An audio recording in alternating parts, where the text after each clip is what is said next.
Hello lads, ladies, gents, ladetts, whoever, whatever, welcome back to another video. In the earlier half of 2021, we had an open world RPG aiming to be a little bit different release. From the team at Experiment 101 and published by THQ Nordic, Biomutant, today's game, went on to arguably have the most average response I think I've ever seen from players and critics alike. Sitting in the mid to low 60s on Metacritic, Biomutant wasn't a game that set the world on fire, which is a little sad, because although not coming from a massive AAA studio, there was a bit of hype around the game heading into its release. However, not really because of its gameplay or story. More to do with just how damn pretty it is, because its graphics are just gorgeous. Visually, the game is stunning, but we will get more into that in a second. We have to stick to the rules of the show. So, with that said, let's find out if Biomutant is a diamond in the rough, or overall an abomination like its character builder.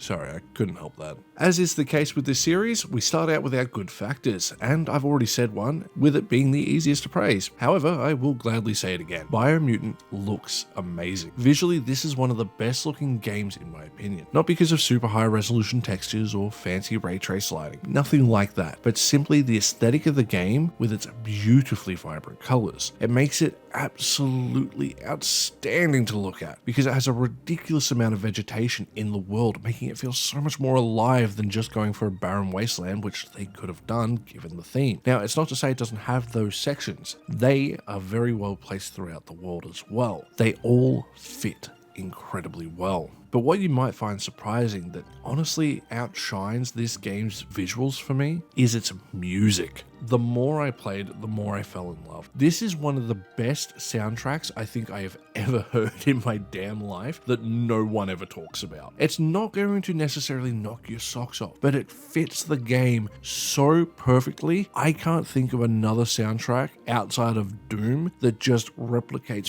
what the world is trying to create. It is absolutely, without shadow of a doubt, something you need to listen to. Another big plus for me is the use of Kung Fu and its spiritualism. It's more than just a surface level plot device. It ultimately is woven throughout the entire experience, from the story, music, visuals, and best of all, the combat system, in which, speaking of Kung Fu, allows for an incredibly fluid and almost one-of-a-kind combat experience. Initially, you'll only have a basic set of combos that allow for you to swap between melee and ranged weapons that you have on you during battle, only to eventually gain access to stronger abilities, along with stronger combinations that allow for much more powerful attacks. Because you also have the option of ranged or melee, you can pretty much engage how you feel like, and it means Biomutant is one of the few games to do a pretty decent job allowing the player to find their own style. However, it's not without its faults. Mainly because early on, you're going to do very low damage, and it means you sort of need to just play with the best gear you can find. However, this does also mean you do get to experiment a lot and find what you like the most going forward, so it's a little bit give and take. Moving into the gear, this is where I think Biomutant really starts to stand out in a good way. So, like most RPGs, you have wearable armor and clothes, along with those weapons I mentioned before. Nothing too crazy. However, in Biomutant, you're pretty much able to customize these however you like. Like the look of a shirt, but it doesn't give you a lot of armor?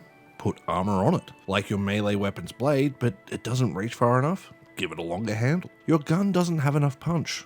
Change everything about it. It can be a bit confusing at first, I won't lie, but ultimately the crafting system in this game is actually pretty amazing. Just the sheer amount of options you have as a player is outstanding. If I did have to deduct anything, I would say the menuing to do some of the crafting is a little questionable and could be made easier, but once you know what you're doing, it's really not that bad. And before I forget to mention it, I do want to quickly go back to the spirituality side of things, because it's another plus for me, because it leads to multiple storylines based on your affinity to either the light side or the dark. Now, yes, it can be a little bit childish when it comes to how this is shown to you, because upon beating a mission, you have two spirits show up that talk a little bit of smack to each other, with one representing good and the other bad. Though I will say bad is subjective here, as it's not outright considered evil as much as just another pathway with less regard for others over yourself. My final good point is a little bit silly, but I do appreciate getting to see your character when they're younger, when they're just a little baby learning how to do Kung Fu and growing up. It gives a little bit of backstory to what's going on, but it doesn't really waste your time either.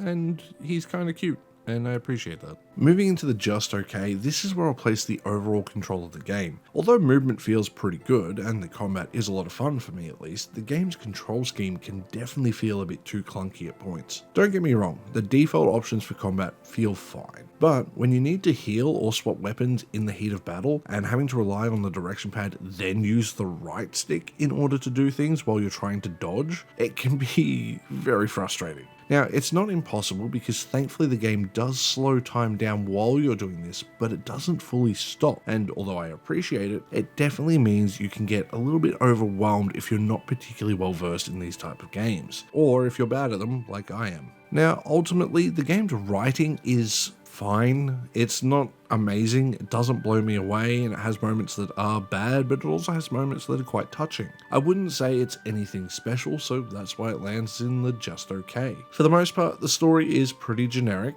The dialogue between characters is also about the same as what you would expect from this type of game, but as I've said, the use of spirituality in Kung Fu does elevate it a little bit, but not enough to make it actually good. However, there is one major element that lets a lot of this down, but I will get to that. Moving into my last just okay point, I had a hard time deciding where this should actually land, but ultimately I think just okay works out for the best. However, if someone wants to say it's bad, I completely understand. But that's the character designs. Being set in a world filled with mutant animals, it's understandable that some of them might look a little strange, if not fairly ugly in most cases. However, the reason I'll put it here in just okay is because honestly, they grew on me. They are ugly, but because of that, they're kind of cute. It's like pugs. It's just something about them that you kind of end up adoring without meaning to. Now, let's move into the bad. I will say this game definitely has some issues that cannot be ignored. Firstly, the game's narration and voice acting. Personally, I didn't hate it. I do like some of it. However, a big problem is the narration itself, because it doesn't match the game tonally. It creates a massive disconnect, and even though it didn't really have an effect on my time enjoying Biomutant, I can certainly agree that it would be a deal breaker for many, as I saw in some Steam reviews.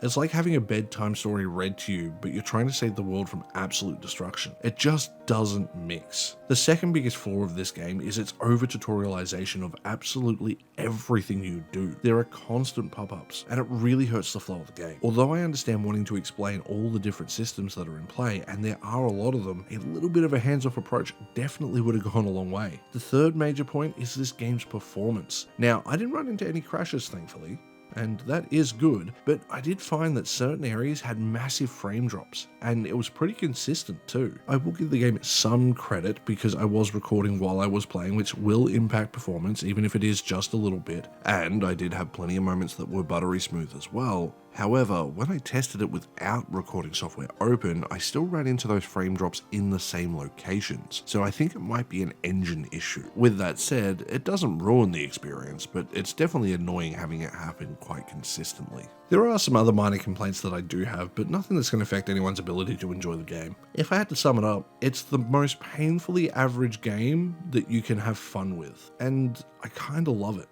It's grown on me more and more as time has gone on. The more time I played, the more I enjoyed it. The music, the visuals, the ugly characters, there's just something about it. It's a train wreck in all the right ways that makes it fun. It just has that B-movie quality to it that I don't think any other game can match. And if it's on sale, I actually kind of recommend it. But do be warned, you may run into some performance problems at certain points, and the narration you definitely might want to turn off.